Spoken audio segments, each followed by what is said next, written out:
What's up, guys? Greg here with a big stack of vinyl records I've picked up in the last month or so, and I'm just going to hit you with them in semi-random order, except this first one, Taylor Hawkins and the Coattail Riders, is not a new record. We've had this for a couple of years, but because of the tragic passing of Taylor Hawkins, my son was playing this morning and thought I'd show it to you guys. This is fake ringware, by the way, to look like it's old, but this is a brand new pristine copy. Taylor Hawkins, what can I say? Devastated by the news. One of my all-time favorite live musicians. I've seen him live up close and personal many times because has lived around here. He's played at bars and bowling alleys and pizza places, and I've got to see him like very up close. So if you follow my channel or my Instagram, you've seen some of the videos and pictures that I've posted, but really devastated about this loss of Taylor Hawkins. So this album has some of his heroes on it, like Brian May, Roger Taylor from Queen, and of course Dave Grohl guest stars. I guess that's the famous soundboard from the documentary. So maybe I'll do another video about Taylor, but just the most energetic, fun-loving guy I've ever seen on stage. This gentleman also died in the last couple of weeks. Ron Miles, trumpet player and cornet player. This is a jazz record on Blue Note.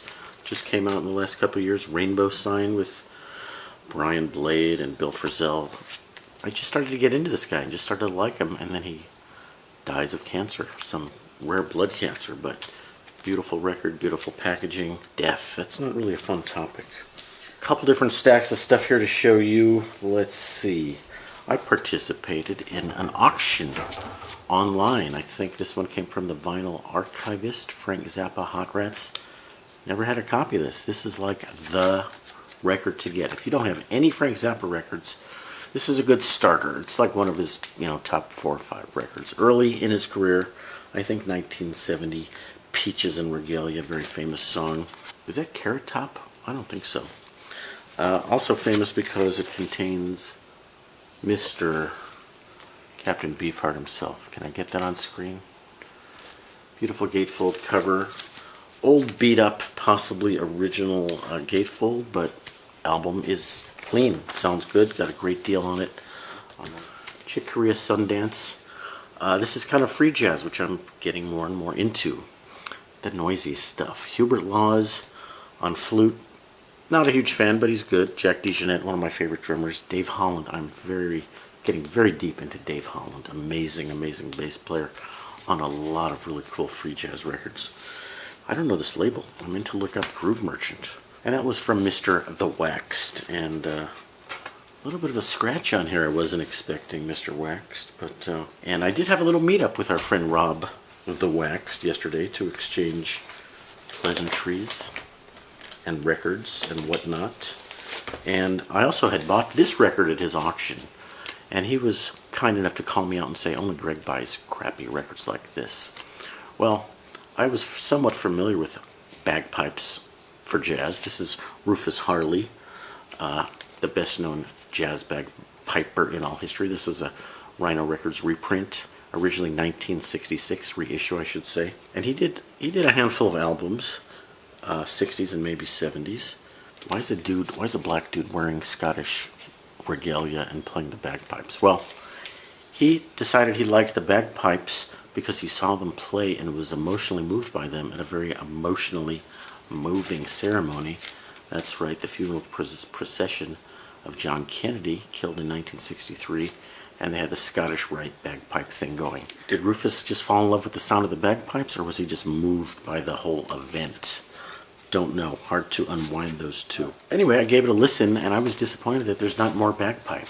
There's only bagpipes on less than half of the songs. There's some sort of conventional sax playing by him and flute playing, and I want more weird. I want more bagpipe. So it's kind of a conventional album with bagpipes on a couple of tunes. But my friend Tom had mentioned how much he was into this bagpipe guy for playing jazz. I thought, oh, cool. Tom's been talking about this guy. I finally got the record. I DM'd him today, and he's like, Rufus who? I'm like, the bagpipe guy? He's like, oh no, that's not my bagpipe guy. My bagpipe guy's name is Matthew Welch or something. So I got the wrong guy. and the record is, it's okay. It was sealed until this morning. What can I tell you? I experiment with music, and not all experiments go well. I saw some stuff of his on YouTube that looked pretty cool, him doing Love Supreme. Also at my meetup with Rob, we bought some records at a cheesy record store. He bought some records, and he said, Greg, you can have my freebie pick. And someday we'll do a video about this cheesy record store. But I picked some Beethoven, some Alfred Brendel doing a Beethoven piano concerto. So Bernard Haitink, Concertgebouw Orchestra. No, it's London Phil. It's not Concertgebouw. I'm sure it's good. I probably have 10 recordings of the Beethoven piano concerto. Oh, that's the concerto number 1. That's not even a famous one. I'm into impulse buying, as you'll soon see. The Rob meetup also included Presto Changeo, an acetate. These have a weird smell. Can you smell that? Lucia di Rob was anxious to get rid of this because he knew I loved. Bought this from Blue Note recently. Actually, my wife gave it to me for Valentine's Day. Who doesn't love the gift of free jazz for Valentine's Day? Don Cherry, the great trumpet player, known for playing with Ornette Coleman, but he often plays the cornet or the pocket trumpet. Pharoah Sanders is on here. Did I talk about this in my other video already? I don't remember. But my journey into free jazz, just getting cooking with Don Cherry. Okay. All the other records here were bought at a cool new record store I've been hanging out at that just opened here in the Valley called Deadly Wax. Probably have Mr. Deadly Wax on the channel one of these days. He's got a bargain bin. I love bargains. You know I buy too many bargains, but I found this for $4.99. Basie. Sometimes this has been released under the name Atomic Basie with the actual atomic bomb. And E equals MC squared equals Count Basie plus Neil Hefti arrangements. You guys know Neil Hefti? Sort of the greatest, hippest big band arranger of his day. And he went on to do TV stuff like the Batman theme, but a lot of the greatest Basie arrangements are Neil Hefti. The Roulette label, Birdland series. Roulette was owned by this mobster dude, Morris Levy. You know, the Jews who were also gangsters. Some of them. And he also was a co-owner of the Birdland. Someday we'll do a video on the mob connections of Morris Levy. Where do you get Blue Note records for $1 or $2? Yeah, the bargain bin. The best of Horace Silver on Blue Note. But this is kind of a best of, and I'm not huge on best of, and this is more of his bluesier stuff. The Preacher, Doodlin', Filthy McNasty. There's some good tunes on here. The best of. It says, please return to the NBC Music Library. Do you think I could show up to the NBC Music Library and just say, can I come in and look around, return this record? The highlight, and we're saying the best for the middle, because this just happens to be the most expensive record in here. This was an impulse buy. Saw this at the record store last week. Very free jazz. Historic music, past tense, future, by Peter Brotzman and Milford Graves, the drummer, and William Parker, the bass player. And this was recorded live, actually at CBGB's in New York in 2002. And it's on a cool label that I wasn't that familiar with called Black Editions Archive. 4 sides, each side is 20-ish minutes of free music. It's wild stuff. If you're not into free jazz, you probably shouldn't go for something like this. But great cover, great artwork, inner gatefold artwork. Milford Graves just passed away in the last, I want to say, month. Peter Brotzman, kind of an old-timer. Is he German?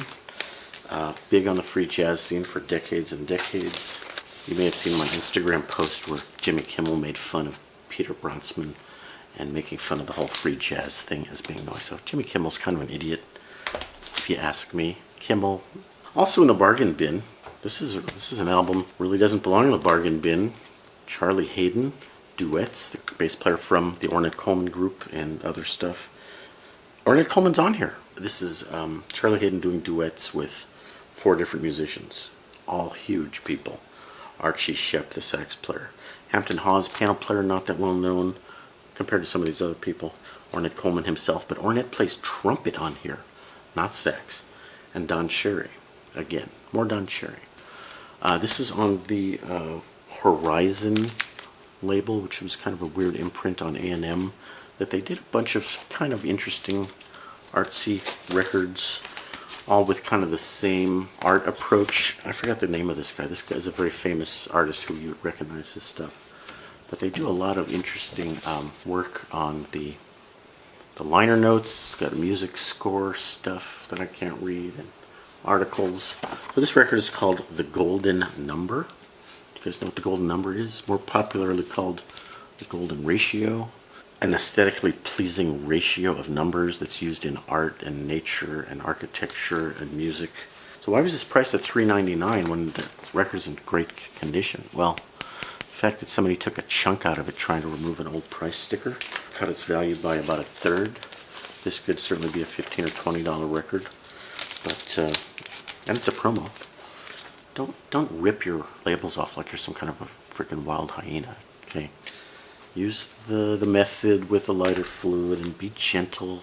Who's this mother lover right here? Come on, people. Look at that picture of Herbie chilling out in the 70s. Herbie Hancock Treasure Chest. 2 record set. It's kind of a compilation. I'm not big on compilations, but 2 records for $9.99. It's actually not in as good a shape as I was hoping. It's got stuff from Fat Albert period and the Mwandishi period and Crossings, sort of the funky synthesizer stuff. Good overall collection of, different stuff, early 70s.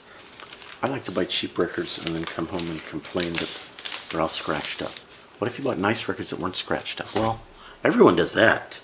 I'm the only guy in this genre. Speaking of terrible records, this was $1 on sale for 50 cents. Russian balalaika. Balalaika, that's that wacky guitar the Beatles sing about. Let me hear your balalaikas ringing out back in the USSR. Triangle folk guitar thing from Russia. This is a real Russian record on Melodia, made in the USSR. It says so right there. And the liner notes are half English, half Russian. Why do you buy stuff like that, Greg? Because I don't know. It's weird. But the cover's in perfect shape, the vinyl's in perfect shape. That means nobody listened to it, probably. We might wonder why. And by the way, I have nothing against the Russian people, okay? I'm 1/8 Russian, 1/8 Ukrainian. My grandmother's side, she was born here, but one of her parents, Ukraine, the other parent, her mother, Russia. So 1/8 plus 1/8 plus whatever. And if you live under a genocidal maniac, get the hell out of that country. That's all I can say. Coming up to the end, guys. This one was also bought at this record store I've been talking about, Diddley Wax. More for my son, who plays alto sax. And this is Lee Konitz. Is it Konitz or Konitz? Died in the last couple of years, I think during COVID. Was one of the last surviving members of the original Miles Davis Birth of the Cool sessions. This is a later in life type of a record. What is this, 1970 something? Oh, Ron Carter is on here. Monty Alexander. Lee is more known for a West Coast jazz sound, and this one is really a little beboppier than I was expecting, but good record. A lot of tunes from Lenny Tristano. We're still listening to it. Alright guys, 15 or so records. Thanks again for watching, and we will talk to you soon. Bye-bye.